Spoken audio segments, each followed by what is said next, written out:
Hello guys, कैसे हैं आप सभी। आप सभी का बहुत बहुत स्वागत है। एडीओ का ये हमारा क्लास 32 है। इसमें हम लोग जो है ग्रामीण विकास की फ्लैगशिप योजनाओं के अंतर्गत 5 प्रमुख योजनाओं के 20 महत्वपूर्ण प्रश्न देखने वाले हैं। शहीद वीर नारायण सिंह श्रम अन्न योजना, मुख्यमंत्री नोनी सशक्तिकरण योजना, श्यामा प्रसाद मुखर्जी रूर्बन मिशन योजना, मुख्यमंत्री स्वादिष्ट चना वितरण योजना और संजीवनी कोष योजना के 20 महत्वपूर्ण देखेंगे। तो वीडियो को शुरू से लेकर लास्ट तक जरूर देखिएगा। यदि वीडियो अच्छा लगता है तो प्लीज़ इसे अपने दोस्तों के साथ शेयर, लाइक और जो नए लोग हैं सब्सक्राइब जरूर किया करें। चलिए देखते हैं पहला क्वेश्चन है, शहीद वीर नारायण सिंह श्रम अन्न योजना किस विभाग के अंतर्गत संचालित है। ऑप्शन ए है पर्यटन विभाग, बी गृह विभाग, सी श्रम विभाग और डी है जनजाति विभाग। सही आंसर क्या हो जाएगा? शहीद वीर नारायण सिंह श्रम अन्न योजना जो है श्रम विभाग का योजना है। ठीक है, ऑप्शन नंबर सी इस क्वेश्चन का सही आंसर हो जाएगा, श्रम विभाग। देखते हैं अगला क्वेश्चन है, शहीद वीर नारायण सिंह श्रम अन्न योजना का उद्देश्य क्या है। ऑप्शन ए है संगठित श्रमिकों को न्यूनतम दर पर गर्म भोजन उपलब्ध कराना, बी है निर्माण करने वाले श्रमिकों को न्यूनतम दर पर गर्म भोजन उपलब्ध कराना, सी है जो असंगठित श्रमिक हैं उनको न्यूनतम दर पर गर्म भोजन उपलब्ध कराना और डी है उपरोक्त सभी। तो शहीद वीर नारायण सिंह श्रम अन्न योजना का जो उद्देश्य है ये सभी है। ठीक है, जो संगठित श्रमिक हैं, निर्माण करने वाले श्रमिक हैं और जो असंगठित श्रमिक हैं उन सभी को जो है न्यूनतम दर पर गर्म भोजन उपलब्ध कराना शहीद वीर नारायण सिंह श्रम अन्न योजना का उद्देश्य है। ठीक है, ऑप्शन नंबर डी उपरोक्त सभी। देखते हैं अगला क्वेश्चन नंबर 3 है, शहीद वीर नारायण सिंह श्रम अन्न योजना के तहत असंगठित श्रमिकों को कितने रुपए में गर्म भोजन उपलब्ध कराया जाता है। ऑप्शन ए है 5 रुपए, बी 8 रुपए, सी 10 रुपए और डी है 12 रुपए। तो सही आंसर क्या हो जाएगा?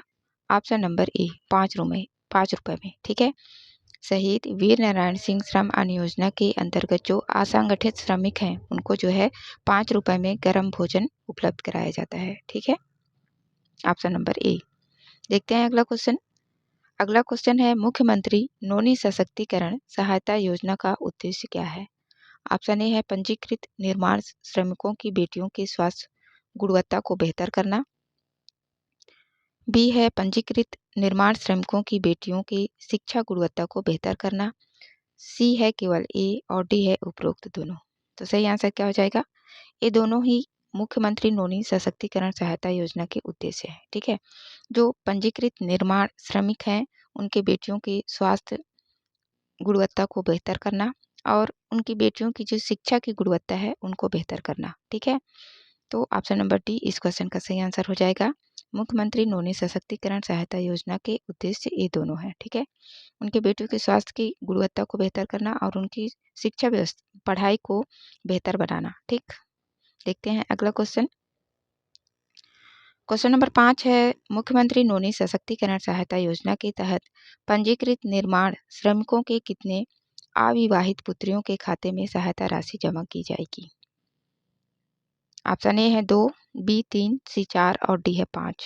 तो सही आंसर ऑप्शन नंबर ए 2। ठीक है, मुख्यमंत्री नोनी सशक्तिकरण सहायता योजना के अंतर्गत जो पंजीकृत निर्माण श्रमिक हैं उनके 2 अविवाहित पुत्रियों के खाते में जो है सहायता राशि जमा की जाएगी। ठीक है, देखते हैं अगला क्वेश्चन नंबर 6 है, मुख्यमंत्री नोनी सशक्तिकरण सहायता योजना के तहत पंजीकृत निर्माण श्रमिकों की अविवाहित पुत्रियों के खाते में कितनी सहायता राशि जमा की जाएगी। ऑप्शन ए है 10-10 हजार रुपये, बी 20-20 हजार रुपये, सी 30-30 हजार रुपये और डी है 50-50 हजार रुपये।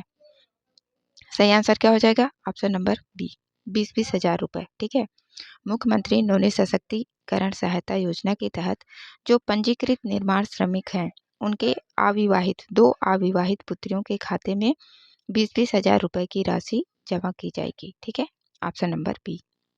देखते हैं अगला क्वेश्चन नंबर 7 है, मुख्यमंत्री नोनी सशक्तिकरण सहायता योजना के तहत पात्र बालिका को कौन सी कक्षा उत्तीर्ण होनी चाहिए। ऑप्शन ए है 9वीं, बी 10वीं, सी 11वीं और डी है 12वीं। तो सही आंसर क्या हो जाएगा? ऑप्शन नंबर बी, 10वीं कक्षा। ठीक है, 10वीं कक्षा की परीक्षा जो है उत्तीर्ण होनी चाहिए, तभी जो है मुख्यमंत्री नोनी सशक्तिकरण सहायता योजना का लाभ पंजीकृत निर्माण श्रमिकों के बालिकाओं को मिलेगा। ठीक है, ऑप्शन नंबर बी। देखते हैं अगला क्वेश्चन।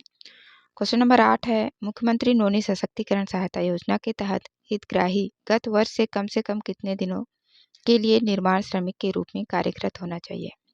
ऑप्शन ए है 40 दिन, बी 50 दिन, सी 80 दिन और डी है 90 दिन।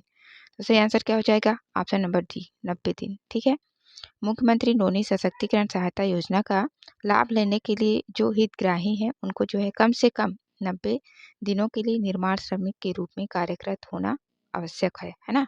ऑप्शन नंबर डी, लगभग 3 महीना। देखते हैं अगला क्वेश्चन। क्वेश्चन नंबर 9 है, मुख्यमंत्री नोनी सशक्तिकरण सहायता योजना के तहत पात्र बालिका के माता पिता कम से कम कितने वर्ष से मंडल में श्रमिक के रूप में पंजीकृत होने चाहिए? ऑप्शन ए है 1 वर्ष, बी 2 वर्ष, सी 3 वर्ष और डी है 4 वर्ष। सही आंसर क्या हो जाएगा? ऑप्शन नंबर ए, कम से कम 1 वर्ष से जो है मंडल में श्रमिक के रूप में पंजीकृत होना चाहिए। ठीक है, 1 वर्ष। देखते हैं अगला क्वेश्चन। क्वेश्चन नंबर 10 है, श्यामा प्रसाद मुखर्जी रूर्बन मिशन का उद्देश्य क्या है? ऑप्शन ए है ग्रामीण जनजीवन के मूल स्वरूप को बनाए रखते हुए गांवों के क्लस्टर को रूर्बन गांव के रूप में विकसित करना, बी है शहरी जनजीवन के मूल स्वरूप को बनाए रखते हुए शहरों के क्लस्टर को अर्बन शहरों के रूप में विकसित करना, और सी है केवल ए और डी है ए और बी दोनों। तो सही आंसर क्या हो जाएगा? ऑप्शन नंबर सी, केवल ए। ठीक है, श्यामा प्रसाद मुखर्जी रूर्बन मिशन का जो उद्देश्य है ग्रामीण जनजीवन के मूल स्वरूप को बनाए रखते हुए गांवों के क्लस्टर को रूर्बन गांव के रूप में विकसित करना श्यामा प्रसाद मुखर्जी रूर्बन मिशन का उद्देश्य है। ठीक है, ऑप्शन नंबर ए। देखते हैं अगला क्वेश्चन। क्वेश्चन नंबर 11 है, श्यामा प्रसाद मुखर्जी रूर्बन मिशन योजना अंतर्गत छत्तीसगढ़ में कुल कितने क्लस्टर का चयन किया गया है? ऑप्शन ए है 10, बी है 17, सी 19 और डी है 20। सही आंसर क्या हो जाएगा? कितने क्लस्टर का चयन किया गया है अपने छत्तीसगढ़ राज्य में? तो 19। ठीक है, ऑप्शन नंबर सी। देखते हैं अगला क्वेश्चन। क्वेश्चन नंबर 12 है, श्यामा प्रसाद मुखर्जी रूर्बन मिशन योजना अंतर्गत देश में कुल कितने रूर्बन क्लस्टर का सृजन किया जाना है? ऑप्शन ए है 100, बी 200, सी 300 और डी है 400। तो सही आंसर क्या हो जाएगा? Option number C, 300।